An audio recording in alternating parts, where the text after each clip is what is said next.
MBBS in abroad. Apollo MedSkill 6 years of MBBS program will be completed in 35 lakhs only.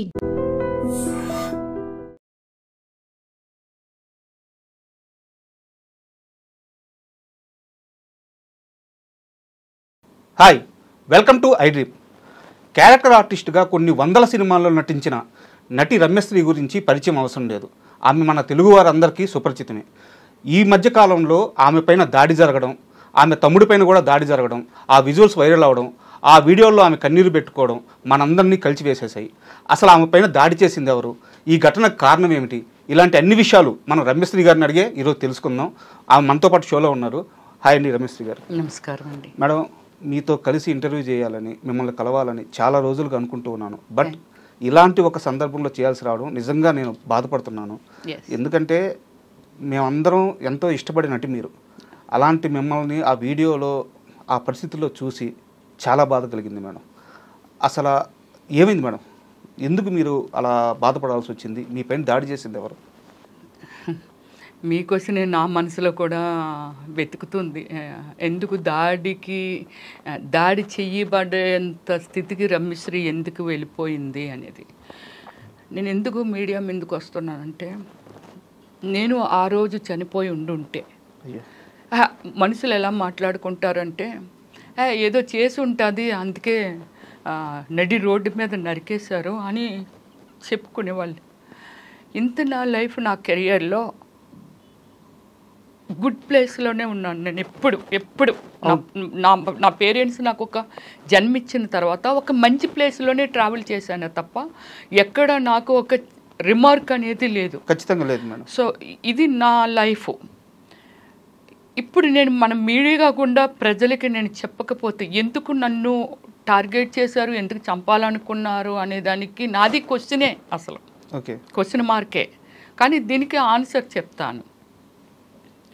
Sanjay convention Sridhar Rao గారు, నేను ఇప్పటికే చెప్పాను, మళ్ళీ చెప్తున్నాను, ఆయనతో నాకు విరోధం లేదండి. ఆయన ఎవరో నాకు పెద్దగా తెలియదు. ఆయన యాక్టివిటీస్ ఏంటి, ఆయన రేంజ్ ఏమిటి అని నాకు అసలు సంబంధం లేని మ్యాటర్ అది. ఓకే, కామన్గా ఒక మనుషులం ఏమిటి, మనము ఏదో ఒక వ్యాపారమో జాబో ఏదో ఒకటి చేసుకుంటూ ఉంటాం కదా. చేసుకున్నప్పుడు కొంచెం మనం తిని కొంచెం ఏదో ఒక సెక్యూరిటీ చేసుకుంటాం. అందుకే ఏ దేశాలు ఏమైపోయినా సరే ఇండియా మాత్రం ఏమవ్వదు అంటారు. అంటే అలాంటి హ్యూమన్ బీయింగ్ ఉన్న మనుషులం ఉన్నాం మనము. అయ్యో రేపు ఏమైనా అయితే ఏంటి పరిస్థితి, మన పిల్లల పరిస్థితి ఏమిటనుకునే మనుషులమే. ఇలా ఏమిటంటే రమ్యశ్రీ కూడా అలానే ఇన్ని సినిమాలు చేసి రంగులు వేసుకొని డే అండ్ నైట్ కష్టపడి నేను సంపాదించుకున్న డబ్బులో ఒక సక్రమైన మార్గంలో ఒక ఇల్లు కొనుక్కుంటాము, లేకపోతే ఎక్కడైనా ఒక స్థలం. డబ్బునైతే దాయలేము కదండి, అంతే కదా, ఎవ్వరివి డబ్బుని మూటలు కట్టలేము.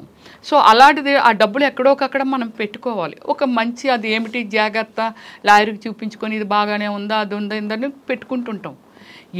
2003లో పెట్టానంటే ఎన్ని ఇయర్స్ అయిందో చెప్పండి. అవును కదా, కొనుక్కున్నాను, 22 సంవత్సరాలు అవుతుంది. కొనుక్కున్నాను. అక్కడ ఇప్పుడు జరిగిన సిచ్యువేషన్ ఏమిటి అంటే, నా స్థలమే, నా స్థలంలాగే దగ్గర ఒక 40 మందిది అక్కడ స్థలాలు లేవు. బాధపడుతున్నారు, సఫర్ అవుతున్నారు. అందులో నేను ఒకదాన్ని అంతే. ఇక్కడ ఒకసారి నా సైట్లోకి వెళ్ళి విజిట్ చేస్తే అన్ని వాష్రూమ్లు అయ్యి కట్టేసి ఉన్నాయి అందులో. ఎప్పుడు మేడం ఇది ఒక 2 years అవుతుంది. 2 years బ్యాక్ ఎప్పుడో జరిగింది. అప్పుడు ఎవరిని అడగాలో నాకు అక్కడ తెలియదు. ఇదేంటి మన సైట్లో మన సర్వే నెంబర్ ఉంటుంది, ఎలా అయ్యింది ఇదేంటి అనేసి పోలీసులు అప్రోచ్ అవ్వడం జరిగింది. అంటే కంప్లైంట్ ఇవ్వండి అది ఇదని. ఎవరి మీద ఇవ్వాలి, ఏమిటి ఇక్కడ ఏం జరుగుతుంది అన్నప్పుడు దేవరాజు గారు అనేసి ఒక ఆయన ఫ్రంట్లోనే ఉంటుంది, ఆయన కూడా డిస్టర్బ్ అవుతున్నారు. ఆయన కంప్లైంట్ ఇవ్వడానికి వచ్చారు. మీరు రమ్యశ్రీ గారు కదండి, మీరు ఏంటి కంప్లైంట్? అవునండి. ఏంటి సార్ ఇది, ఏంటి ఎలా జరిగింది, ఎవరమ్మా? సంజయ్ శ్రీధర్రావు ఇలాంటి పనులన్నీ చేస్తున్నాడు అని చెప్తే దానిలో క్లారిటీ తీసుకొని ఆయన మీద కంప్లైంట్ ఇవ్వడం జరిగింది. సో ఓకే, ఆయన్ని మన ఎఫ్ఐఆర్ కూడా ఫైల్ చేశారు. ఓకే, ఇది ఒక స్టెప్. తర్వాత అది కూల్, అది అయిపోయింది, అన్నీ అయిపోతున్నాయి. అతను నా మీద రెచ్చి పెట్టుకోవటానికి ఒక రీజన్ ఏమిటంటే, ఆ రోజే నేను వచ్చేస్తున్నాను, పోలీస్ స్టేషన్ నుంచి వచ్చేస్తున్నప్పుడు మన మీడియా మిత్రులు బయట ఉన్నారు. ఉండి అంటే ఆల్రెడీ సంజయ్ కన్వెన్షన్ శ్రీధర్ రావు మీద అక్కడ ఒక ఏమిటి ఇది జరుగుతుంది అనమాట, చర్చ జరుగుతుంది. ఈ అన్యాయం అయిపోయిన వాళ్ళు వీళ్ళు ఎవరో కొందరు వచ్చి మీడియాతో అల్చలు లైవ్ బోర్డు వచ్చేస్తున్నాయి. వచ్చేసి నాకు ఇంటికి వచ్చాక గానీ అది నాకు అర్థం అవ్వలేదు. చాలా మంది బాధితులు ఉన్నారు, అది అక్కడ జరుగుతుంది. మన మీడియా మిత్రులకి నేను నోటెడ్ కదా నాకు. సో వాళ్ళు ఏంటి రమ్య మేడం ఇక్కడికి వచ్చారు, మీరు కూడా దీని బాధితులా ఏమిటి అని అడిగితే అయ్యో అదేం లేదు, అది ఏదో నాకు కొంచెం పర్సనల్ ఇష్యూ ఉండి వచ్చాను అని చాలా క్యాజువల్గా చెప్పి వచ్చేసాను. కానీ అక్కడ ఉన్న వాళ్ళు ఉంటారు కదా, వాళ్ళు నేను అందులో ఉన్నదాన్ని నన్ను గుర్తుపట్టలేరా? వాళ్ళు అన్నారు లేదండి రమ్యశ్రీ గారికి కూడా అందులో ఉంది, అందుకే పోలీస్ స్టేషన్కి వచ్చినట్టున్నారు అని చెప్పారు. అక్కడ జరిగిన విషయం ఏంటంటే అలా చెప్పారని నాకు తెలియదుగా. ఆ నెక్స్ట్ డేనో ఎప్పుడో మన మీడియా మిత్రులు మా ఇంటికి వచ్చేసారు. వచ్చి లేదు మీరు దీని మీద స్పందించాలి, మీలాంటి వాళ్ళు స్పందించకపోతే ఇంత అరాచకమా అది ఇది అని అంటే నేను ఒక స్టేట్మెంట్ ఇచ్చాను. ఏమండి అప్పుడే ఆ పిల్లల్ని ఒక డాక్టర్ని రేప్ చేసి చంపిస్తే ఎన్కౌంటర్ చేశారు, నయ్యేమిని ఎన్కౌంటర్ చేశారు. ఓకే, ఒక చెడు చేస్తున్నారు, ఎన్కౌంటర్ చేశారు. దాని గురించి నేను ఏం మాట్లాడానంటే ఏమండి 4 పిల్లలు 5 పిల్లలు మనం ఎన్కౌంటర్ చేశారు డిపార్ట్మెంట్, ఎందుకని తప్పు చేశారు, ఈ తప్పుని అరికట్టాలి, లేకపోతే ఇది అలాగా డెవలప్ అయిపోతుంది, ఎవరు పడితే వాళ్ళు చేస్తారనేగా. అది చెయ్యకూడదనే కదా డిపార్ట్మెంట్ ఈ యాక్షన్ తీసుకుంది. అప్పుడు నేనన్నాను ఏమండి ఆ పిల్లలు ఒక క్రమశిక్షణతో పెరగలేదు, వాళ్ళ తల్లిదండ్రులు వాళ్ళకు ఒక క్రమశిక్షణ చెప్పుండరు, వాళ్ళు ఎడ్యుకేటెడ్స్ కాదు, డ్రింక్ చేసి ఉన్నారు, వాళ్ళ ఏజ్లు కూడా చిన్నవే, అంటే మెచ్యూర్డ్ ఫెలోస్ కాదు. ఒక అవకాశాన్ని వాళ్ళు ఆ అమ్మాయిని ఇలా చేస్తే తప్పని కూడా తెలియని నేచర్ ఉన్న వాళ్ళు అలాంటి వాళ్ళు చేస్తేనే మనం ఎన్కౌంటర్ చేశాము. నయ్యం ఆయన ఏం చేశారో నాకు తెలియదు, ఆయన హిస్టరీ గురించి నాకు అనవసరం. ఎందుకు చేశారో ఒక తప్పు చేశారు, ఇలాంటి మనిషి ఈ భూమి మీద ఉండకూడదు. మరి అలాంటప్పుడు ఈ శ్రీధర్ రావు లాంటి వాళ్ళు, మళ్ళీ చెప్తున్నాను ఈ శ్రీధర్ రావు గారు ఆ వీడియోలు కావాలంటే చూపించవచ్చండి, ఈ శ్రీధర్ రావు లాంటి వాళ్ళు మనుషులు బ్రతుకుంటుండగా, అమ్మాయి చనిపోయింది, పేరెంట్స్ పాపం సఫర్ అవ్వచ్చు, కానీ మనుషులు బ్రతుకుంటుండగా ఒక 100 మందినో లేకపోతే ఇంకో సొసైటీ వాళ్ళు ఇంకొకళ్ళో ఇలాంటి కార్యక్రమాలు చేస్తూ మానసికంగా వాళ్ళని చంపేస్తూ నిద్ర లేకుండా వాళ్ళ హ్యాండ్లకి వీళ్ళ లైఫ్ని తీసుకొని ఇంత ఇబ్బంది పడుతున్న వాళ్ళని ఎందుకు ఎన్కౌంటర్ చెయ్యకూడదు అని అడిగాను. అప్పటి నుంచి నా మీద గ్రెడ్జ్ పెట్టుకున్నాడు అనే సంగతి మాకు ఎలా తెలిసిందో చెప్తాను. ఒకసారి అందరికీ అందరిది రయేజా వాడికి ఇచ్చేద్దాము, రయేజా వాళ్ళ కంపెనీ వాళ్ళు అడుగుతున్నారు, మీరందరూ రండి అని సొసైటీ వాళ్ళని అందరినీ పిలవడం జరిగింది. సొసైటీ ప్రెసిడెంట్ గారు మనందరం వెళ్దాము అని అంటే మేము కూడా, అంటే నేను ఎప్పుడు చాలా వరకు అటెంప్ట్ చెయ్యనండి వీటికి, అంతా రాకేష్ ప్రశాంత్ అతన్ని కూడా నాతో పాటు ఉన్నాడు కాబట్టి తను కూడా టార్గెట్ చేశాడు అంతే. అంటే మరి అన్ని తనే కదా చూస్తాడు, జనరల్ నాలెడ్జ్ దాని గురించి ఏమిటి, ఇదేమిటి, అదేమిటి అనేది. సో నాకు తెలుసు, కానీ ఒక సెలబ్రిటీగా అన్నిటికీ బయటకు రాలేక తను నేను బయటికి తను పంపించి తను చూసుకోవడం అంతే. ఒక సపోర్టు, ఒక భార్యకు భర్త ఎలాగ సపోర్టో, లేకపోతే ఒక తల్లిదండ్రులు ముసలైపోతే పిల్లలు ఎలాగ సపోర్టో, వాడు నాకు అలాగ సపోర్టు. సో అలా అప్పుడు రమ్యశ్రీ వాళ్ళు ఎవరైనా వస్తే గెట్ అవుట్, బయట స్పాన్సర్లు వాళ్ళే పెడతాడు. ఎందుకు ఆ వ్యవస్థ అతనికి ఎందుకో నాకు అర్థం కాదు. నువ్వు వ్యాపారం చేసుకుంటున్నావు, కూల్ చాలా మంది చేస్తున్నారే. రామేశ్వరరావు గారు సింపుల్గా నడిచి వెళ్ళిపోతారు, సీఎం గారు కూడా నాకు అసలు ఇది అక్కడే లేదన్ని టైప్లో ఉంటారు. ఆయన బొమ్మలు పెట్టడం ఏంది, ఆయన లేఅవుట్ కాదు కదా, అది కాదు. ఇప్పుడు లేఅవుట్ ఇక్కడ కాదండి, ఆయన ప్లేస్ లో ఒక మీటింగ్ పెట్టిన, మీరు అందరూ రండి, రయేజ్ ఆయన ఆధ్వర్యంలో ఆయన ఏదో ఎక్కడో ఒక ప్లేస్ డిసైడ్ చేస్తే అక్కడికి వెళ్ళారు. అప్పుడు ప్రశాంత్ అదే వద్దని అబ్జెక్షన్ చెప్తున్నాడు అంటే పాపం అందులో ఒక 5 ఏం చేశారంటే అదేంటది సొసైటీలో అందరూ ఉన్నవాళ్ళమే ప్లాట్స్ ఉన్నవాళ్ళే అతను వద్దని చెప్పడం ఏంటి అతని మీద ఇది చేయడం ఆయన మేము రామనుకొని ఒక 5-6 మెంబర్స్ వెనక్కి వచ్చేసారు. ఓకే ప్రశాంత్ గారు సారీ అండి మీరు ఏమనుకోవద్దు దాని తను ఏం మాట్లాడారండి ఇది బయటకైతే మనకు రాదా ఏమిటి చెప్పలేమా ఏటి మీకు అనేసి అది చెప్పి వెళ్ళారు వాళ్ళు ప్రెసిడెంట్ అలాగే వెళ్ళారు. సో తను ఏదో 2,70,000 రేటు పెట్టాడు. తర్వాత ఏదో అక్కడ ఏదో ఒక డిస్కషన్ జరిగింది. ప్రశాంత్ని రమ్యశ్రీ తాలూకొల్లి లోపలికి రానివద్దనే దగ్గర మాకు అర్థమైంది మా మీద నేను ఆ స్టేట్మెంట్ ఇచ్చాను కదా అందుకు ఈయన గ్రెడ్జి పెట్టుకున్నారు అనేది. ఓకే ఓకే ఇది ఒక క్లోజ్ కామన్ అది అయిపోయింది. ఓకే ఏదో నడుస్తుంది మన ప్లాట్ ఏంటి అందరం డిస్కషన్ చేసుకుంటాము మాట్లాడుకుంటాము. ఆయన ఉద్దేశంలో ఒకరికొకరు ఎవ్వరూ మాట్లాడుకోకూడదు టచ్లోకి వెళ్ళకూడదు ఏమీ చెయ్యకూడదు. ఓకే ఒక యుద్ధం చేస్తే యూనిటీ ఉండకూడదు అతనికి ఉండకూడదు. ఒక యుద్ధం చేస్తే యూనిటీ కదా సైనికులందరూ తలపడితేనే కదా మనం సక్సెస్ అయ్యేది సాధించేది. ఇరుగు పొరుగు అనేది దేనికి మేడం ఎందుకుంటారు ఆ ఇరుగు పొరుగు కూడా కలవకుండా ఎవరికి వాళ్ళని ఇండివిజువల్ గా బ్లాక్ మెయిల్ చేసి బెదిరిస్తూ ఉంటాడు.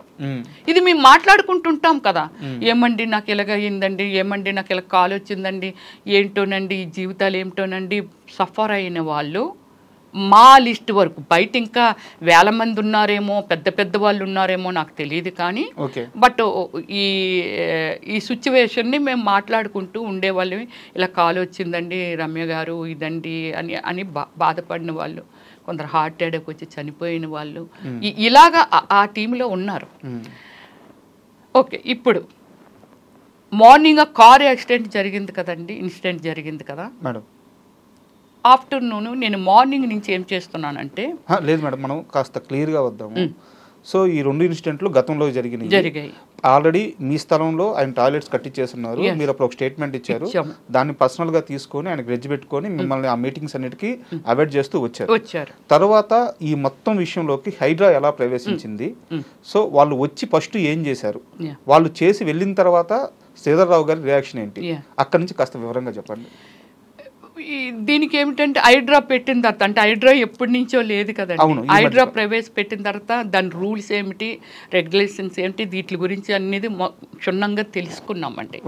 ఇది నిజంగాన మన తెలంగాణ రాష్ట్ర రెస్పెక్ట్ఫుల్ సీఎం రేవంత్ రెడ్డి గారికి పాదాభివందనం చేయాలండి. లేకపోతే మేము చాలామంది బయటపడలేము అంటే మేమని కాదు ఈ సొసైటీలో ఈ సమాజంలో చాలామంది బయటపడలేరు. ఓకే సో దీన్ని ఇదంతా స్టడీ చేసాము మాట్లాడుకున్న తర్వాత వాళ్ళు ఏమన్నారంటే రమ్య గారు ఇలాంటివన్నీ చాలా చూసామండి మీరు కొంచెం ముందుంటారా మీరు సెలబ్రిటీ కదండి ఎవరైనా మాట్లాడినా వింటారు మీతోటి బాధితులు మేమందరం పెద్ద వాళ్ళు 80 ఏళ్ళు 85 ఏళ్ళు అలాగే 70 ఏళ్ళు ఇలాంటి వాళ్ళు ఎవరో ఒక కొడుకుంటే ఎక్కడో ఉన్నాడు ఏదో చిన్న జాబ్ చేసుకుంటున్నాడు దీని గురించి పెద్దగా చెప్పినా వాళ్ళకి అర్థం కాదు ఎంతో కష్టార్జంతో అప్పుడు ఏవో చిన్న జాబులు చేసుకుంటే ఆ జాబ్ చేసుకున్న దాంతో అది కొనుక్కున్నానమ్మ కూడబెట్టుకొని ఇలాగ వీళ్ళు చెప్పారు.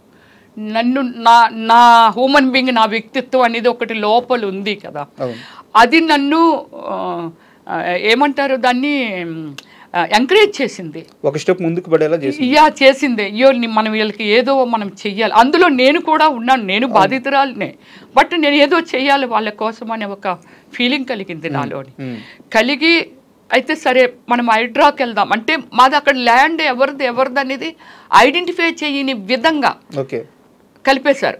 యాక్చువల్లీ శ్రీధర్ రావు ఎప్పుడు వచ్చాడంటే శ్రీధర్ రావు అనే వ్యక్తి 2014 నుంచి కొండ మొదలుపెట్టాడు. నేను 2003లోనే కదా కొనుక్కున్నాను 2014లో అతను కొండ మొదలుపెట్టాడు. అందులోని 1 వేసో 2 వేసో ఎవరో వాళ్ళ ఇబ్బందులు కొలిది అమ్మిస్తుంటేనో లేకపోతే అతను ఏమి ఎక్స్ప్లెయిన్ చేశాడో మనకు చెప్పాను కదండి పక్కింటి వాళ్ళ గురించి మనకు సంబంధం లేదు వాళ్ళ ఆపదలో ఉన్నారంటే మన ఒక మానవత్వంతో ఏదైనా చెయ్యాలేమో కానీ పక్కింటి వాళ్ళు ఏం చేసుకుంటున్నారు ఏం కెలుక్కుంటున్నారో మనకు సంబంధం ఉండకూడదు. ఇది good human being. So okay అతను ఏం కొనుక్కుంటున్నాడో మనకు అనవసరం కొనుక్కుంటున్నారో అమ్ముకుంటున్నారో వెళ్ళిపోతున్నారు. నన్ను కూడా చాలా టైమ్స్ అడిగాడు అమ్మేమని అంటే అతను కాదు అతను అడగడం జరిగితే నేను అమ్మను, నేను ఇన్ ఫ్యూచర్ నా సినిమాలన్నీ అయిపోయిన తర్వాత ఓకే నేను దీన్ని ఇలా చేసుకోవాలి, ఇలా చేసుకుంటే ఎంత 23 సంవత్సరాలు అయ్యింది నేను కొనంటే ఆల్మోస్ట్ నా కెరియర్ పీక్లో ఉన్నప్పుడు కొనుక్కున్నానండి. సో ఇప్పుడు నాకు సినిమాలు లేవు. యాక్చువల్లీ ఓమల్లి సినిమా తర్వాత నాకు నేనుగా డిసిషన్ తీసుకొని సినిమాలు ఆపాను. ఇప్పుడు నేను ఎలా బ్రతకాలి, ఏం తిని బ్రతకాలి? నాకు సినిమాలు నా ఆధారమే ఇదండి. నేను దొంగతనం చేయను, తప్పు చేయను, ఏమి చేయను. మరి నేను ఎలా బ్రతకాలి? దాన్ని ఏదో ఒకటి చేసుకునే కదా నేను బ్రతకాలి. నాలాగానే ప్రపంచం మొత్తం మీద ఎవరైనా ఇదే చేస్తారు. రమ్యశ్రీ ఎలా ఆలోచిస్తుందో అలానే చేస్తారు కదా. ఇప్పుడు దాన్ని అమ్మమంటే నేను అమ్మనని చాలా టైం చెప్పాను. ఓకే ఇది అయిపోయింది కదా. 2014లో ఆయన వెంచర్లోకి జాయిన్ అయ్యాడు. జాయిన్ అయ్యి కొంటూ వచ్చి అందరినీ డిస్టర్బ్ చేస్తున్నారు. సో మీరు దాని మీద ఫైట్ చేశారు. స్టార్టింగ్ లో లేదండి డిస్టర్బ్ చేయటం. తను కొనుక్కుంటున్నాడు అంతే, ఎవరో కొనుక్కుంటారు, మనకేం తెలుస్తుంది కొనుక్కోవడం అనేది. మనల్ని అడుగుతున్నాడు కాబట్టి ఏమండి అక్కడ శ్రీధర్ రావే ఒక 50 కొనేసాడు అంటే అతను 3 కొన్నాడు అనుకోండి, 50 కొన్నానని చెప్పేవాడు. ఒక 15 ఎన్నో కొన్నాడు అనుకోండి, 100 కొన్నానని చెప్పేవాడు. రియల్ ఎస్టేట్ లో ఉండే గేమ్స్ ఆ గేమ్స్ మనలాంటి అమాయకులకి మనకి ఎలా తెలుస్తుంది? తెలియదు కదా. సో ఇది అప్పుడు మనము హైడ్రాని అప్రోచ్ అవ్వడం జరిగింది. అందరూ వచ్చారు. ఎన్ఆర్ఐలో అక్కడ వాళ్ళు మెయిల్స్ పెట్టారు, ఇదంతా చేశారు. సో ఇక్కడ వాళ్ళు ఒక 5 ఫ్యామిలీస్ వెళ్ళాము. నా చుట్టూ ఉన్న వాళ్ళందరూ పెద్దోళ్ళండి, ముసలోళ్ళు. ఆ పూట బిస్కెట్ తినకపోతే ఇలా ఉడికిపోయే వాళ్ళు. బట్ నాకు చెయ్యాలనే డేర్ అనమాట. వీళ్ళకి ఏదో చెయ్యాలి, అక్కడ ఏదో ఒకటి తేల్చాలనేదే నా ధైర్యం. సో వెళ్ళి మేము ఒకటే అడిగాము. రంగనాథన్ సారు మార్నింగ్ వెళ్ళామండి 10 o'clockకి. వెళ్ళిన వాళ్ళు ఆ రోజు నైటు ఫస్ట్ ఒక కంప్లైంట్ ఇచ్చామండి. ఇచ్చిన తర్వాత మళ్ళీ వెళ్ళామండి. మళ్ళీ వెళ్తే టైం ఇచ్చారు సారు, కమిషనర్ సార్. మార్నింగ్ వెళ్ళిన వాళ్ళని midnight 12 వరకు మేము ఉన్నామండి. సార్ అంటే యాక్చువల్లీ మనం ఒక్కరమే కాదు కదండి, కొన్ని కోట్ల మందికి రెస్పాన్సిబిలిటీ. సో ఓకే ఎంతో అయింది, 7:30 ఎంతో అయింది సార్ వచ్చేసరికి. 8 o'clock అయింది మీటింగ్ స్టార్ట్ అయ్యేసరికి. సో అప్పటి నుంచి మనకి 12 o'clock వరకు ఒక డిస్కషన్ అండి. శ్రీధర్ రావు గారిని ఇన్వైట్ చేశారు. ఎస్ వీళ్ళు ఒక కంప్లైంట్ రేజ్ చేశారు, మీ తరపున మీరు ఏం చెప్తారో రండి అని. ఆయన రారండి, రాలేదు, రారు కూడా. వాళ్ళ లాయర్ని పంపించారండి. వాళ్ళ లాయర్ ఆర్గ్యూ ఒక కమిషనర్ లాయరు ఇస్ ఓకే, లా చదివింది ఒక ఫస్ట్ పర్సనల్లీ ఎడ్యుకేషన్ కంటే ముందు ఒక క్రమశిక్షణ మనిషిలో ఉండాలి. ఆమె ఎడ్యుకేషన్నే మాట్లాడింది, క్రమశిక్షణతో మాట్లాడలేదు. మేమందరం అక్కడ జిహెచ్ఎంసీ వాళ్ళు ఆఫీసర్స్ ఉన్నారు, టౌన్ ప్లానింగ్ వీళ్ళందరినీ పిలిచారు సార్. వాళ్ళని కూడా మాకు తెలియదండి. తర్వాత డిస్కషన్లో తెలిసింది, ఓహో వీళ్ళు ఈ డిపార్ట్మెంటా, వీళ్ళు ఈ డిపార్ట్మెంట్ అనేది తర్వాత మేము చూసామే, కానీ మాకు ఫస్ట్ తెలీదు. బిగ్ స్క్రీన్ పెట్టారండి. బిగ్ స్క్రీన్ పెట్టి 80s కూడా వెళ్ళి ఈ లేఅవుట్ ఏంటి, దాని ముందు అక్కడ భూమి ఏంటి, అది ఎవరిది, ఎక్కడిది, ఎలాగ వీళ్ళు వెంచర్ వేశారు, ఏమిటి ఈ ప్లాట్ చేశారు, ఏమిటి దీనికి రోడ్లు ఏమిటి అనేది సాటిలైట్లో చూసారండి. అది చూస్తూ వీళ్ళని పిలుస్తూ అడుగుతుండే వాళ్ళు ప్రతిదీ డౌట్ ఉంటే, సార్కి డౌట్ ఉంటే వాళ్ళని ఉన్న డిపార్ట్మెంట్లో క్లారిఫికేషన్ తీసుకునేవాళ్ళు. తీసుకొని ఆ అమ్మాయిని క్వశ్చన్ చేస్తే మాకే అర్థం కానివి, మాకు నవ్వొచ్చేది అమ్మాయి చెప్తున్న క్వశ్చన్స్. అంటే మేము అనుకున్నాం, ఓ శ్రీధర్ రావు గారి ట్రైనింగ్ కదా, ఓకే అలాగే మాట్లాడుతుందేమో అని అనుకునేవారు. ఇవి రూల్స్ కాదు సార్, ఎనీథింగ్ క్లారిటీగా అడుగుతూ మాట్లాడుతుంటే మాకు అర్థమైపోయేది. అదేంటి అలా చెప్తావు, రోడ్స్ కానీ ఆ రోడ్లో లేవు సార్, అది అడవు సార్. మరి దానికి అప్రోచింగ్ రోడ్ చూపించుకున్నా లేఅవుట్కి పర్మిషన్ ఇవ్వరు కదా, అంతే కదా, ఇవ్వరు కదా. గవర్నమెంట్ అంటే ఈమె స్థాపించిందో, శ్రీధర్ రావు స్థాపించిందో, నేను స్థాపించిందో కాదు కదా. అన్నీ ఉంటాయి కదా. ఎదురుగా రోడ్లు కనపడుతున్నాయి, రోడ్లు లేవంటావు, ఒక నీళ్ళ ప్లాట్ లేదంటావు, వాళ్ళ ప్లాట్ లేదంటావు, ఇక్కడ ల్యాండ్ లేదంటావు. యునో నీకు తెలుసా, ఒక 20 ఎకరాలో 100 ఎకరాలో 2 ఎకరాలో ఎకరంలోనైనా ఒక లేఅవుట్ని కూర్చోబెట్టాలి అంటే ఎస్ ఇది 300 గజాలు, ఇది 200 గజాలు, ఇది 100 గజాలు, లేకపోతే అన్ని 300 గజాల్లో ఎస్ ఇక్కడ చిన్న పార్క్ రావాలి, ఇక్కడ చిన్న నుయ్యి రావాలి, నీళ్ళు కావాలి అంటే రోడ్డుకి స్థలం వదలాలి, రోడ్లు ఉండాలి. మరి మనుషులు ఎలా, ఈ ప్రపంచంలో మనుషులు ఎలా ట్రావెల్ చేస్తున్నాం, ఎక్కడికి వెళ్తున్నాము? రోడ్లు ఈజ్ ఎ మస్ట్. రోడ్లు లేవని ఆమె ఆర్గ్యూ. రోడ్లు లేకుండా వెంచర్ ఎలా వేస్తారు? బాంబే హైవే రోడ్డే లేదనేసింది అమ్మాయి. అయితే ఇది అక్కడ ఆర్గ్యూ జరుగుతుంది. మాకు కూడా నవ్వు వచ్చింది, ఓకే అయిపోయింది. నెక్స్ట్ డే పాపం వచ్చి క్లారిటీ తీసుకొని మా ప్రమేయం ఏమీ లేదండి, ఓకే రోడ్డులు ఏమిటి వాళ్ళు చూశారు కాబట్టి అక్కడి నుంచి అన్నీ చూసుకుంటూ కంప్యూటర్లు అన్నీ చెక్ చేస్తూ చార్ట్లైట్లో చూస్తూ ఎక్కడ రోడ్డు వచ్చింది, ఎలా వచ్చింది, రోడ్డు మీద ఎక్కడ కట్టేశారు ఆక్రమించుకొని అవి మాత్రము వాళ్ళు కొలాప్ చేశారు. హైడ్రా రోడ్లు మార్పింగ్ చేశారు. ఇది ఎప్పుడు మేడం జరిగింది? ఇది 1 మంత్, ఎగ్జాక్ట్లీ 1 మంత్. సో మీరు ఒక 2 years నుంచి ఫైట్ చేస్తే 1 month 2 years నుంచి హైడ్రాతోనూ ఇంకోతో ఫైట్ చేయలేదు.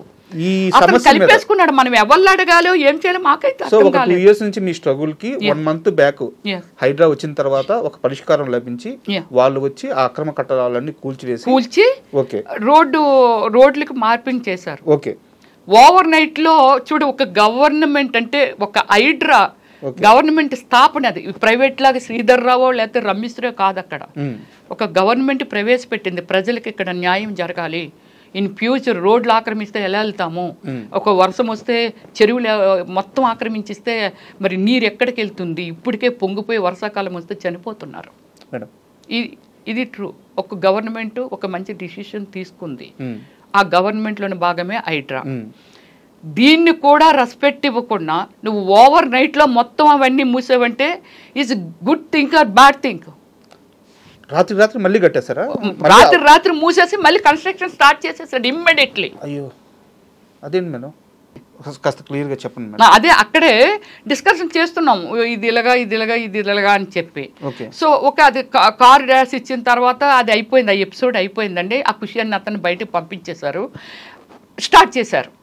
ఆఫీసర్లు అందరూ వచ్చారు కదా, బయటకు వెళ్ళారు. బయట నుంచి ఇక్కడి నుంచే దీని మార్కింగ్స్ దీని బోర్డర్స్ ఉంటాయి కదండి, అది చూస్తూ వాళ్ళు మార్పింగ్ చేసి, సార్ ఇంతకు ముందులాగా గన్ చేస్తారు ఏమిటంటే, లేదమ్మా ఇప్పుడు పెయింటింగ్ వేస్తున్నాం, పెయింటింగ్ మీద స్ప్రే కొడుతున్నాం, చెరపటానికి వీలు పడదానంటే నేనేం చేస్తున్నానంటే అప్పటి నుంచి మార్పింగ్ ఎక్కడ చేస్తున్నారు, దాని లొకేషన్ ఏమిటి, ఆపోజిట్ అక్కడ ఏముంది, పక్కన ఏముంది అనేది ఒక వీడియో, ఆ ల్యాండ్ మార్క్స్ చిన్న వీడియో తీయడం ఆపడం ఇలాగ 2 గంటల వరకు అక్కడ అనుమానితులండి. దగ్గర ఒక 70 మంది ఇలాగా వాళ్ళే ఉన్నారు.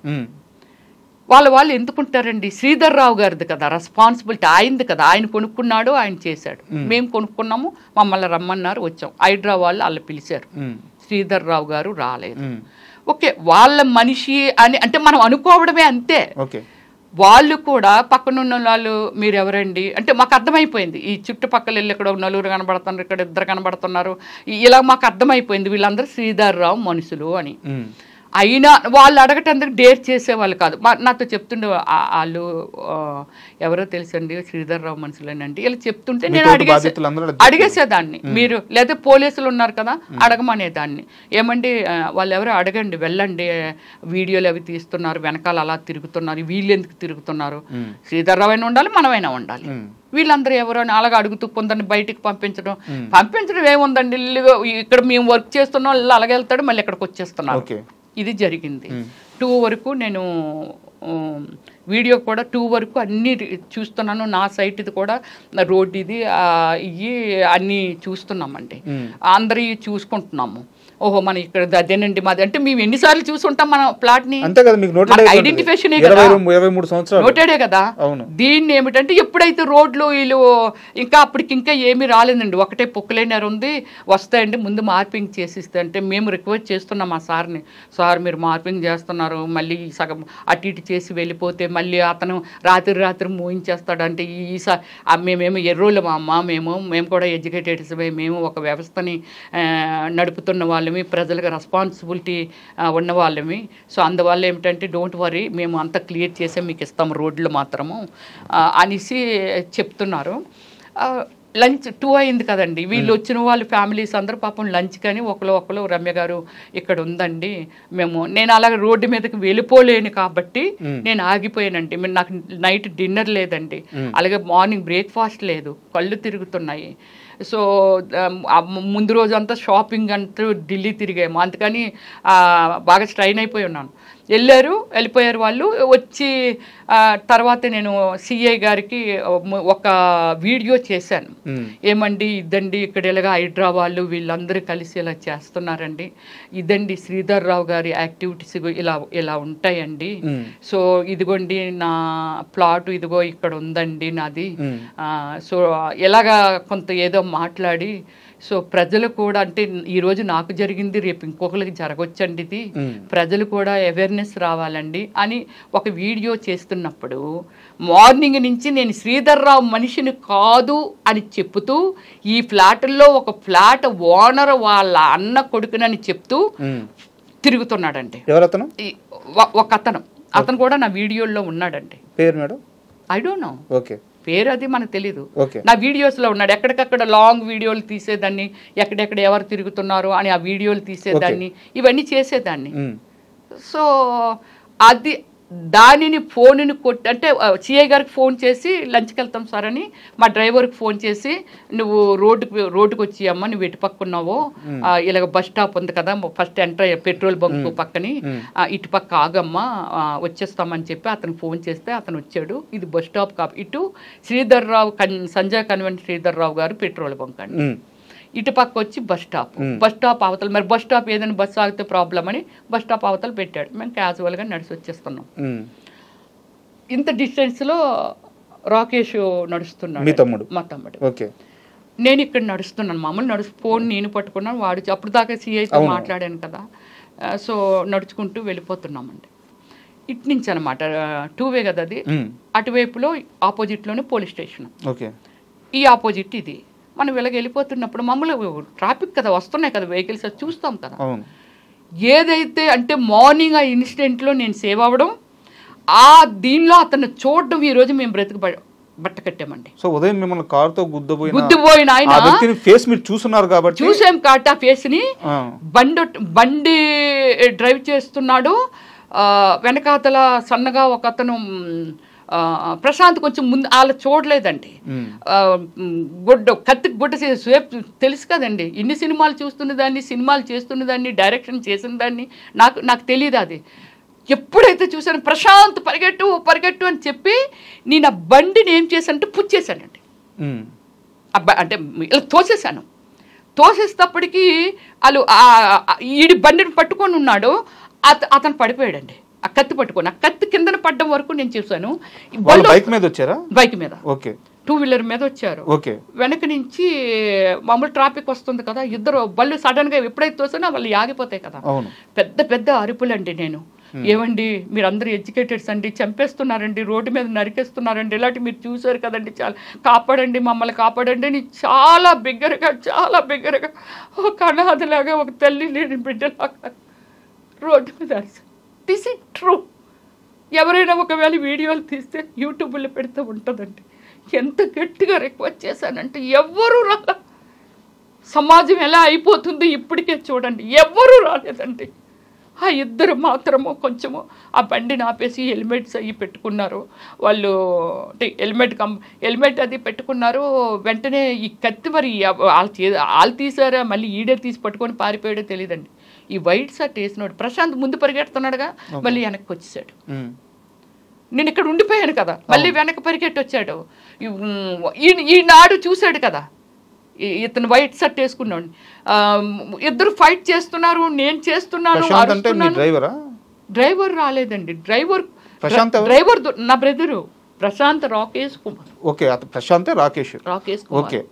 సో నేను అరుస్తున్నాను, వాడు అరుస్తున్నాడు. ఈ వైట్ షర్ట్ వేసుకున్నాడు, పీకిలాగా నొక్కేసి ఇలా పట్టుకొని దీన్ని పుచ్చేసిస్తుంటే వాడు కళ్ళు ఇలాగా తేలేసేస్తున్నాడండి. పైనుంచి అప్పటికి ఒక 6-7 ఈ క్రికెట్ బ్యాట్ పట్టుకొని పరిగెట్టుకుంటూ వస్తున్నారండి. అందులో ఈ 6-7 నేను క్లియర్గా చూడలేదు, కానీ అందులో ఒకడు అక్కడక్కడ చిన్న డిజైన్ ఏంటి లైట్ ఎల్లో ఉంటుంది ఆ షర్టు. నా వీడియోలో పడ్డాడు అతను అక్కడ, నేను లాంగ్ తీసినప్పుడు. వాడి చేతిలో బ్యాట్ ఉంది. వీళ్ళు పరిగెట్టుకుంటూ వచ్చి ఆ బ్యాట్ పెట్టి వీడు పీక నొక్కాడు కదా, దాని మీద ఇలా వెయ్యాలని అనుకున్నప్పుడు నా మధ్యలో వెళ్ళి వీళ్ళిద్దరు బయట వాళ్ళు ఉన్నారు, వాళ్ళు చెయ్యి పెట్టి ఇలా లాగుతున్నారు. నేను ఈ చేతిని ఇరుస్తున్నాను.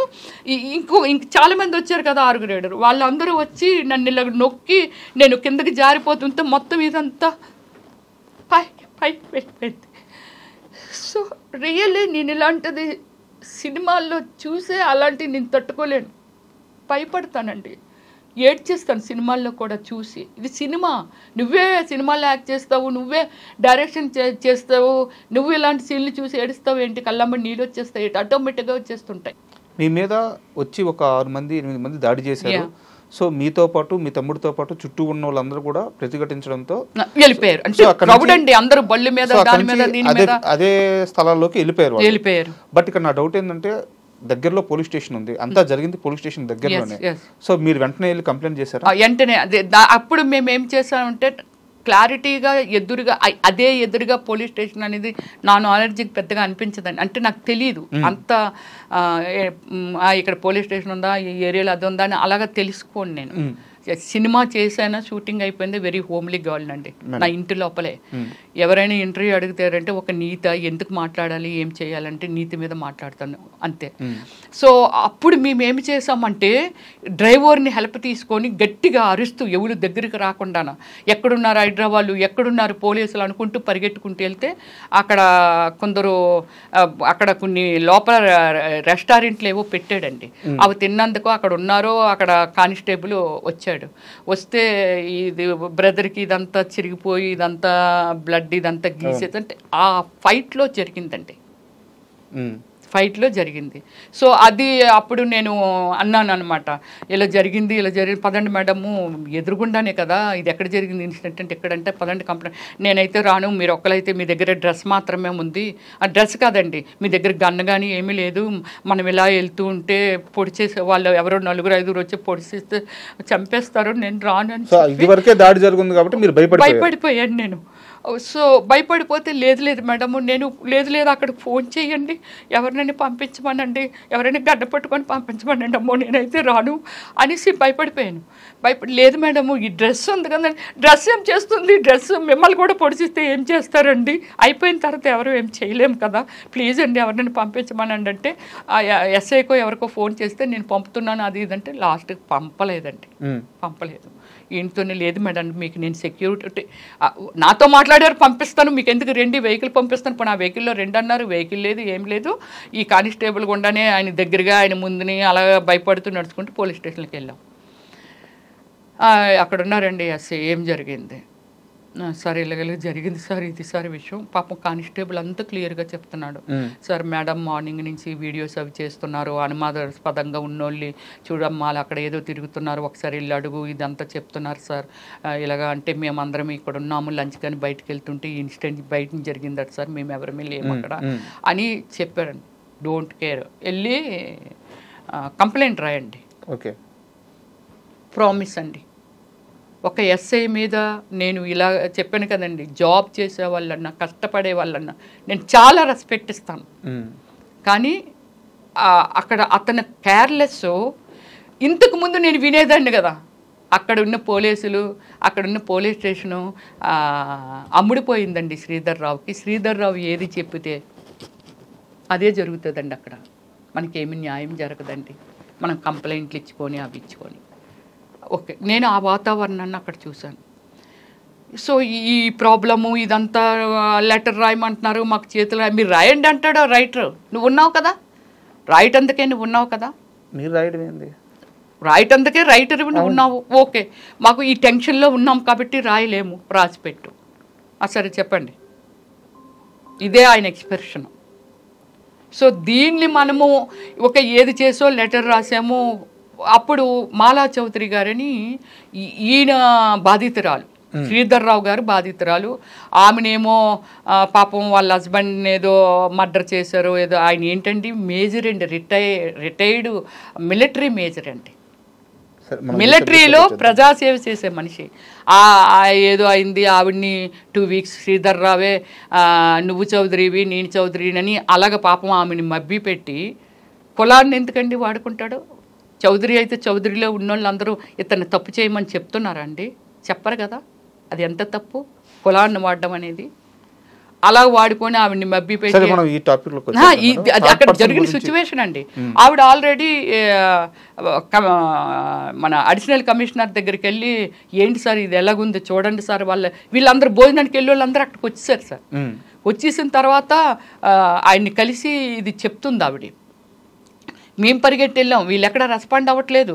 వెంటనే ఇలా జరిగిందా, హైదరాబాద్లో ఉన్నారా, ఎందుకు మరి సెక్యూరిటీ ఇవ్వలేదు, అది ఇది అని అనిచి ఒక 25 మెంబర్స్ని ఫిమేలు అడిషనల్ కమిషనర్ గారు సిఐలు వీళ్ళందరూ లొకేషన్కి ప్రయాణం అవుతున్నారండి.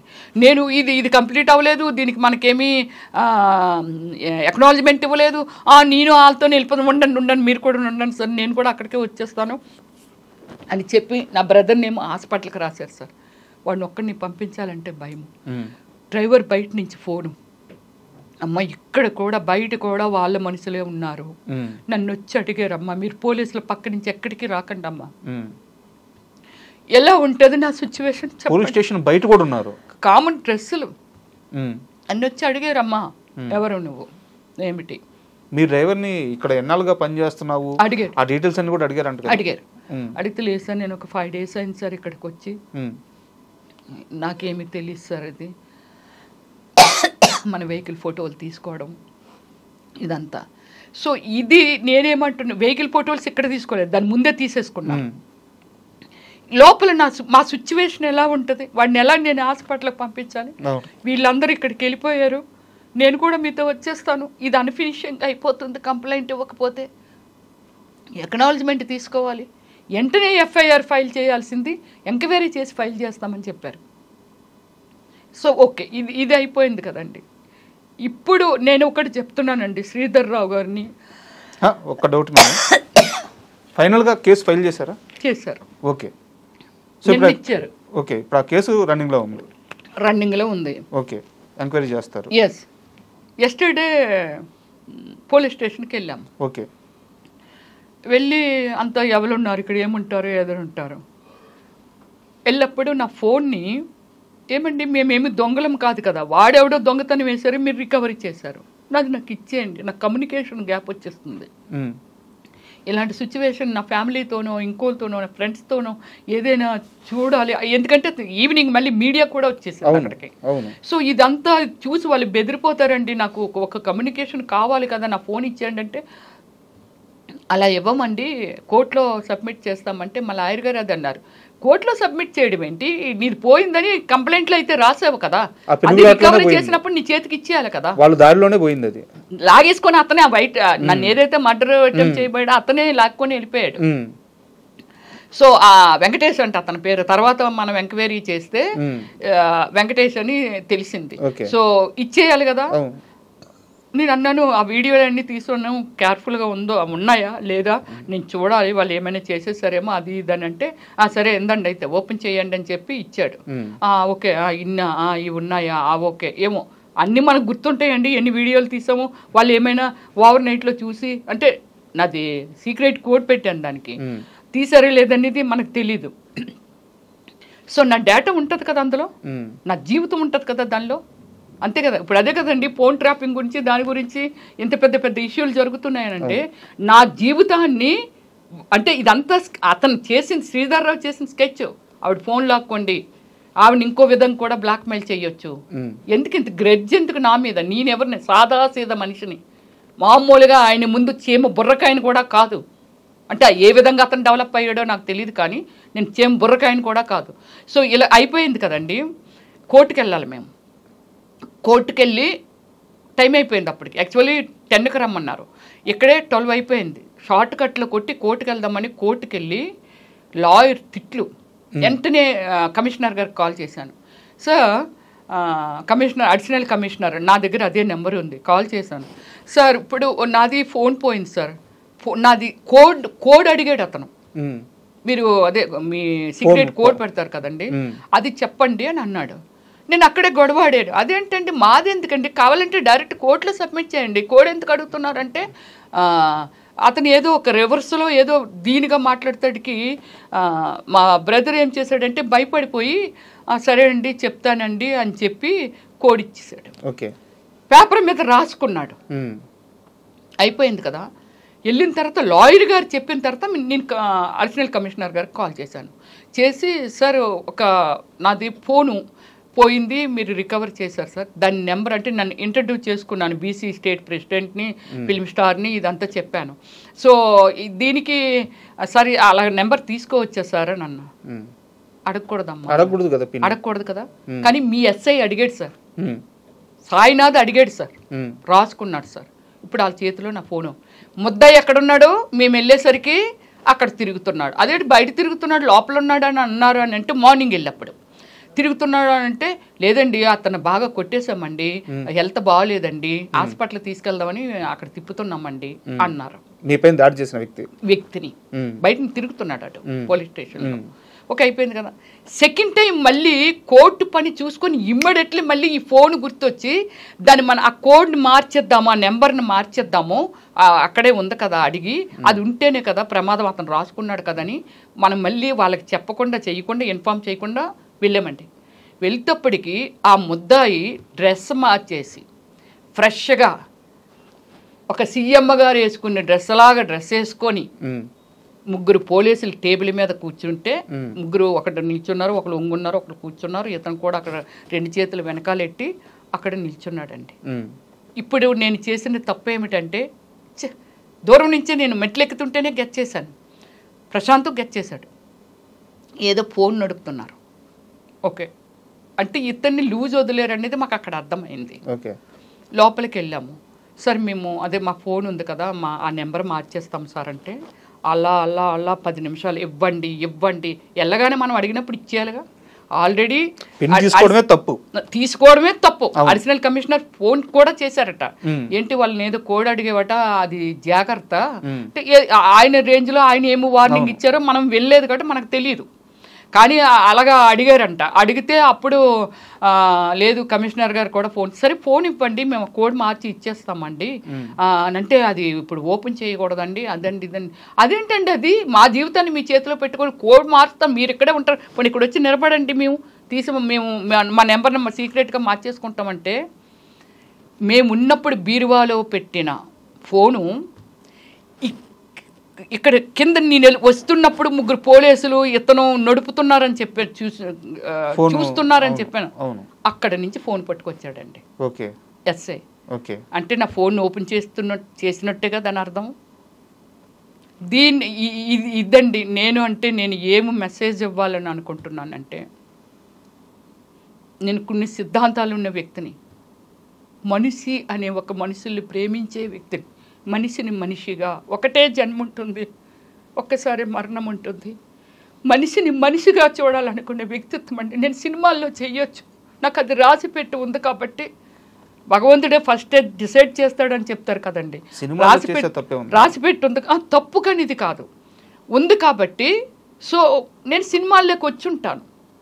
మహానుభావులు ఒక హిస్టరీని ఒక ఏమిటి ఎన్టీఆర్ గారు ఒక దేవుడా రాముడా భీముడా ఇలా అన్నీ ఒక హిస్టరీని చూపించగలిగారని అంటే, ఒక చిరంజీవి గారిని అంటూ వాళ్ళు ఇలాంటి వాళ్ళందరూ పెద్ద సక్సెస్లో ఒక జనానికి ఒక మెసేజ్ అండి సినిమా అంటే.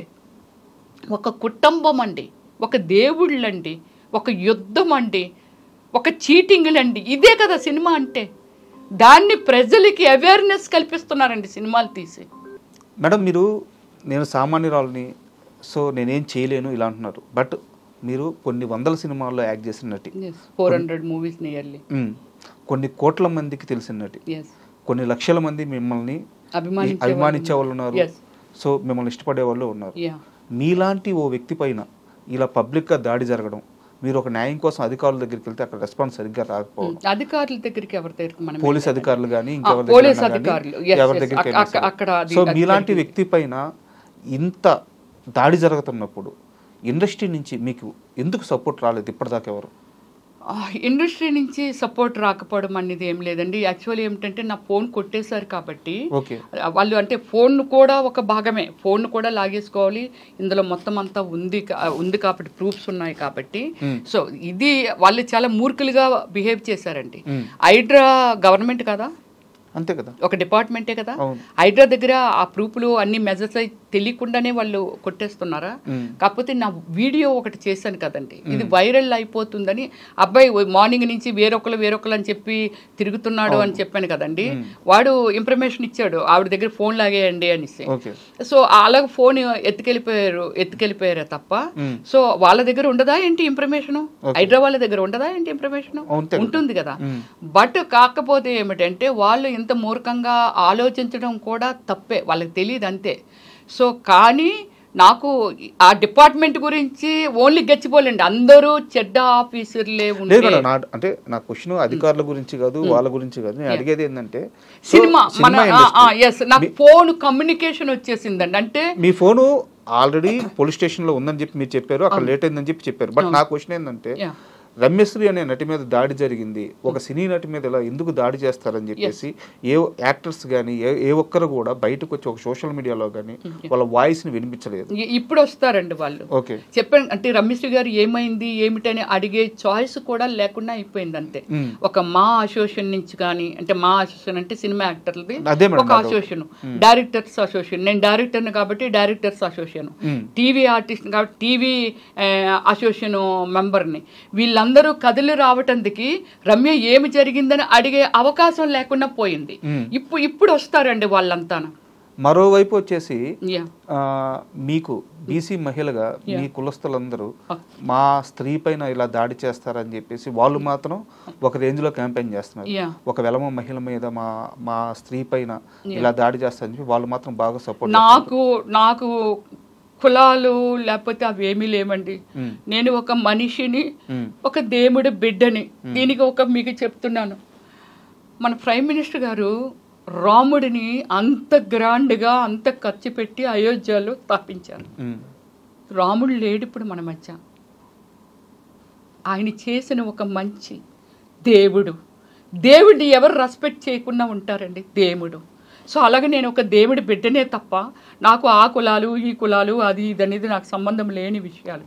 నేను ప్రతి ఒక్కరిని ఇప్పుడున్న మొన్న ఒక ఇన్సిడెంట్ జరిగిందండి, ఏది మన కాశ్మీర్లో ఒక ఇన్సిడెంట్ జరిగింది. టెర్రరిస్టులు ఒక 26 మందిని నిర్దాక్షిణ్యంగా మీరు హిందువులు అని చెప్పి కాల్ చేశారు. ఇది చూసిన వాళ్ళకున్న ఇన్ని కోట్ల మంది 150 కోట్ల మంది జనాభా మన ఇండియాలో ఎంతమంది ఆ బాధ ఇది రేపు మీకు జరగవచ్చు, నాకు జరగవచ్చు, ఎవరికైనా జరగవచ్చు. ఇది ఒక దుర్మార్గము. అవును, దుర్మార్గం. దానికి వాళ్ళ సింధూర్ పేరు పెట్టి దానికి అంటే దీన్ని ఒక యుద్ధం కూడా ప్రకటించారు. ఇలాంటి వ్యవస్థను రూపుమాపాలి. ఈరోజు మీకు జరిగింది ఇంకోళ్ళు జరగవచ్చు. అంత గుడ్ డిసిషన్ మన ప్రైమ్ మినిస్టర్ గారు మోడీ గారు తీసుకున్నారు. కానీ అది ఇప్పుడు ఇక్కడ ఒక హైదరాబాద్లో ఉండొచ్చు, వైజాగ్లో ఉండొచ్చు, లేకపోతే ఢిల్లీలో ఉండొచ్చు, వాట్ ఎవర్ ఎక్కడైనా ఉండొచ్చు. అంతకంటే మరి ఆ వ్యవస్థని ఒక యుద్ధం ప్రకటిస్తే, యుద్ధం చేస్తే ఎంతమంది సైనికులు చనిపోయేవాళ్ళు? 1000, 2000, 3000, 4000 వాట్ ఎవర్. అది వాళ్ళ సాక్రిఫికేషన్ జనం కోసం. మన జనాన్ని మనం కాపాడాలనేదే ఒక రెస్పాన్సిబిలిటీగా తీసుకున్న ప్రైమ్ మినిస్టరు. ఇప్పుడు ఇక్కడ శ్రీధర్ రావు గారి దగ్గరికి వద్దాము. శ్రీధర్ రావు గారు ఒక వ్యవస్థను మెయింటైన్ చేస్తున్నారు. ఒక వ్యవస్థ 200 మందో 300 మందో 100 మందో గోండాలంటే వాళ్ళని పాడు చేస్తున్నారా, బాగు చేస్తున్నారా? మన పిల్లడు కడుపుని పుట్టిన పిల్లడు తప్పు చేస్తే బెత్తం పట్టుకోను, లేకపోతే అది తప్పురని కొడుతున్నాం. నువ్వు ఒక వ్యవస్థని తయారు చేసి వాళ్ళకి ఏమి నేర్పుతున్నావు? వీడిని చంపు, వాడిని చంపు, విలగ చంపు, నేను ఆర్డర్ ఇస్తాను, ఇగో నీకు ఒక 2000 ఇస్తాను, 5000 ఇస్తానని ఒక వ్యవస్థని తయారు చేస్తే ఆ వ్యవస్థ ఇంకా ఎంతమందిని తయారు చేస్తుంటుంది? ఆ వ్యవస్థ వల్ల ఈ సమాజం ఇప్పుడు 70-75% ఒక మంచి అనేది ఏదైతే ఉందో, మంచి కోసం ఆలోచించే, ఒక మనిషి కోసం మనిషి ఆలోచించే ఒక హ్యూమన్ బీయింగ్ ఏదైతే ఉందో ఆ వ్యవస్థ టాప్కి వెళ్ళిపోద్ది. ఇంకా ఈ 100 మంది 200 మంది ఇంకొక 500 మందిని తయారు చేస్తారు. ఖచ్చితంగా బ్యాడ్ కల్చర్ కదా. దీనికి రెస్పాన్సిబిలిటీ నేనేమంటానంటే ఈ వ్యవస్థను రూపుమాపటానికి ఇప్పుడు అందులో ఎంతోమంది కష్టపడి సంపాదించుకునే ఎంప్లాయీస్ ఉన్నారు, అది చిన్న చిన్న వ్యాపారం చేసుకున్న వాళ్ళు ఉండొచ్చు, ఎవరైనా ఉండొచ్చు. అందుకే నేను ఏం అడుగుతున్నానంటే, నేను మీ ఇంటి ఆడబిడ్డని అనుకోండి, మీ పిల్లలు ఏదో సాఫ్ట్వేర్ ఉద్యోగాలు చేసుకుంటే, ఎక్కడో ఏదో చిన్న మొక్క ఏదో కొనుక్కుందామని అనుకుంటే అది ఎవరైనా ఆక్రమించుకుంటే ఎలా ఉంటుంది? ఇలాంటి దాన్ని అరికట్టడానికి ప్రజల నుంచే ఒక విప్లవం రావాలి, ఒక ఎంప్లాయీస్ నుంచి ఒక విప్లవం రావాలి, అలాగే ఒక యూత్ నుంచి విప్లవం రావాలి, అలాగే ఒక లేడీసా లేకపోతే ఇంకోటి అనేది మన పిల్లలు రేపు రమ్యలాగా అవ్వకూడదు అని అనుకుంటే ఇలాంటి వ్యవస్థను మాత్రమే రూపుమాపమంటున్నానే తప్ప శ్రీధర్ రావు గారి మీద నాకు ఎటువంటి కోపము లేదు. అతను చేస్తున్న యాక్టివిటీస్ ఏవైతే ఉన్నాయో చాలా దారుణము. అలాగే ప్రభుత్వ అధికారులు ఎవరైతే ఉన్నారో అతనికి తొత్తులుగా మారి వాళ్ళకి ఎంకరేజ్ చెయ్యకున్నా ఏమి తింటారండి మీరు? ఎంకరేజ్ చేయకుండా ఇంత పెద్ద పెద్ద స్కాములు, ఇంత పెద్ద పెద్ద అన్యాయం జరగదు. అందువల్ల ఏమిటంటే దయచేసి ప్రతి డిపార్ట్మెంటు, ఇదంతా రెవెన్యూ డిపార్ట్మెంట్ కానీ ఏదైనా సరే న్యాయం ఇంత కొంచెమైనా న్యాయం కోసం పనిచేయండి. మీరు భోంచేస్తున్నారు, మీ పిల్లలు జాగ్రత్తగా ఉండాలనుకుంటారు, ఎవరి కోసం మీరు ఈ అన్యాయం చేసి డబ్బును సంపాదిస్తున్నారో ఆ పిల్లలు కూడా ఎలా తయారవుతారో ఆలోచించండి. మా డాడీ ఉద్యోగం ఏంటి, మాకు ఇంత డబ్బు ఎలాగొచ్చింది అనేది వాళ్ళు కూడా అదే బాటలో నడుస్తారు. కాబట్టి దయచేసి ఈ రమ్యశ్రీ పిలుపునిస్తుందండి. ప్రతి అన్న, ప్రతి అక్క, ప్రతి అమ్మ, ప్రతి దయచేసి నాకు జరిగినట్టుగా దీన్ని ఒక్కరికి బుద్ధి చెప్పితే కొందరు భయపడుతుంటారండి. అప్పుడు ఎన్కౌంటర్ చేస్తే చూడండి రేపులు చేయడాలు ఇవన్నీ తగ్గిపోయాయండి. అతను ఎప్పుడైతే అతన్ని నయ్యమునో లేకపోతే ఇంకోళ్ళో కొందరు స్వామీజీలు తయారయ్యారండి. వాళ్ళకి ఏమి తెలుసండి, అతను కూడా మనిషే. ఎంతోమంది కొందరు మాత్రమే మహానుభావులు ఉంటారు, కొందరు మాత్రమే. రజనీకాంత్ గారు కూడా చెప్తారండి, ఆయన ఒక వేదాంతి, ఒక దేవుడి లెక్కన ఆయన అంత మంచి ఆలోచిస్తారు. రోడ్డు అంటే సింపుల్గా వెళ్ళిపోతూ పేదవాళ్ళు ఉంటే దుప్పట్లు కప్పుతారు. ఆయన దేవుడి కింద ఎందుకు పూజిస్తున్నారంటే ఆయన చేసే విధానం. నన్ను కూడా కొన్ని లక్షల మంది నన్ను అభిమానిస్తారండి. నా యాక్టివిటీస్ అన్నీ ఎంత, నాకు 4 మిలియన్స్ ఫాలోవర్స్ ఉన్నారండి. 40 లక్షల మంది నా ఫేస్బుక్లో ఫాలోవర్స్ ఉన్నారు. ట్విట్టర్లోను నేను చేసినవి మీలాంటి వాళ్ళు ఉండరండి, రేరుగా ఉంటారండి, నాకు ట్వీట్ చేస్తూ ఉంటారు. ఇలాంటి మనిషినండి నేను. అందుకే నేను ప్రాధాన్యపడుతున్నాను.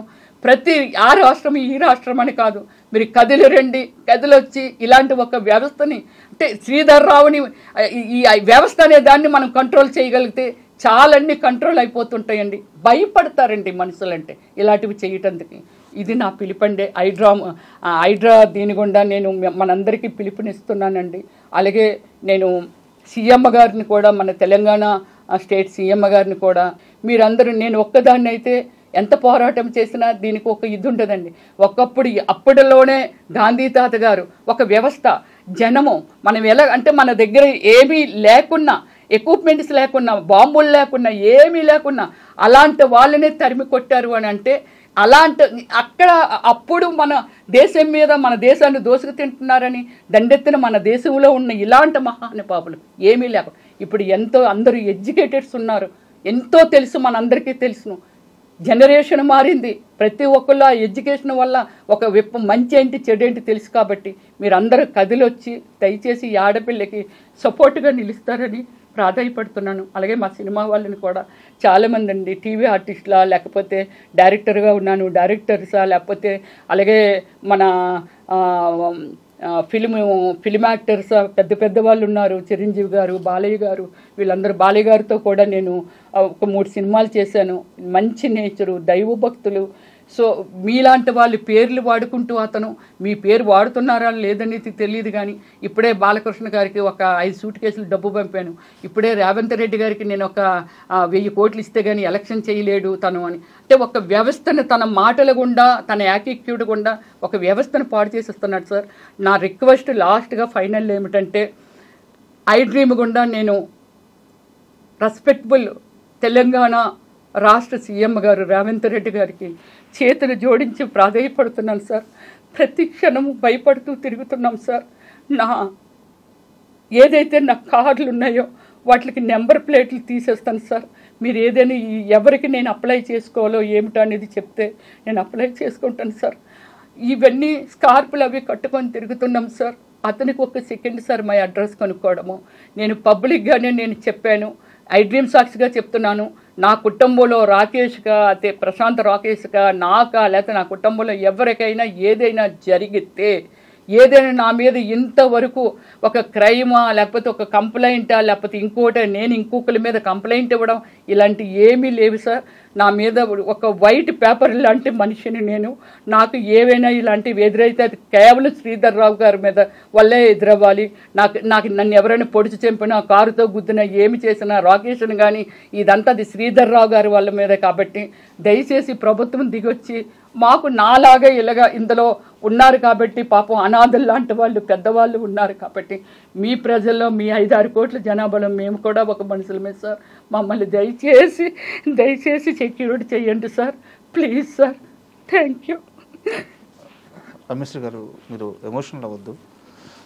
సో మీ వర్షన్ మీరు చెప్పారు. సో జరగాల్సిన న్యాయం ఖచ్చితంగా జరుగుతుంది, అధికారులు స్పందిస్తారు. అండ్ ఈ మొత్తం విషయంలో మీరు ఎంతైతే స్ట్రగుల్ అవుతున్నారో, ఈ బాధ నుంచి, ఈ పెయిన్ నుంచి మీరు త్వరగా బయటికి రావాలని, మీకు జరగాల్సిన మారిపోమని చెప్తున్నారు. ఏమండి అక్కడి నుంచి మారిపోండి, ఒక్కొక్కరు ఒక్క సలహాలు. ఆ ఇల్లు మారిపోండి, వాడికి తెలిసిపోయి ఉంటుంది కదా, ఎక్కడికైనా వెళ్ళిపోండి. ఎందుకు భయపడి పారిపోవాలంటాను? ఎందుకు పారిపోవాలి? ఒక మనిషికి నా లైఫ్ నాది, నేనేమి హామ్ చేసే ప్లేస్లో లేను, ఎవరికి హామ్ చేయట్లేదు. నేను ఎందుకు అతనికి భయపడి పారిపోవాలి? ఇల్లు మారిపోండి మేడం, ప్లీజ్ మేడం, లేదా అక్కడి నుంచి ఒక 1 month 2 months ఎక్కడికైనా వెళ్ళిపోండి మేడం. ఎందుకు వెళ్ళిపోవాలి? నేను దేనికి వెళ్ళిపోవాలి? అందుకే నేను ఈ మన సమాజాన్ని అడుగుతున్నాను, సమాజాన్ని హెల్ప్ అడుగుతున్నాను. మన అందరం తిరగబడితే అలాంటి వాళ్ళు ఎంతసేపు మీ బిడ్డని, మీ ఆడబిడ్డని, మీ బిడ్డలు కూడా ఉన్నారు, మీరు కూడా ఇలాంటివి పే చేయొచ్చు. కథలు రండి మీరు అంతా, నిజంగా చెప్తున్నానండి నేనైతే. అండ్ మీరు ఈ బాధ నుంచి త్వరగా బయటపడాలని, మీకు ఖచ్చితంగా 100% న్యాయం జరగాలని మనస్ఫూర్తిగా కోరుకుంటున్నాను. And all the best madam. Thank you. నిజంగా ప్రస్తుతం ఉన్నటువంటి సమాజం దేనికి ప్రయారిటీ ఇస్తుంది? ఆర్థిక సంబంధాల చుట్టూ మాత్రమే తిరుగుతుంది. మళ్ళీ ఎన్నికలంగానే చాలా విరక్తి కలుగుతాను. మంచి అనిపిస్తుంది కదా, లేడీస్ కూడా ఛాలెంజింగ్ జాబ్స్ చేసినప్పుడు చాలా బాగుంటది. ట్రాఫిక్ అసిస్టెంట్స్ గా నియమించిన ట్రాన్స్జెండర్స్ అందరితో సాల్యూట్ చేయించుకుంటున్నారు. ఫుడ్ డెలివరీ ఇవ్వటానికి వెళ్ళినటువంటి డెలివరీ బాయ్ అనిల్ పై కళ్ళ ముందు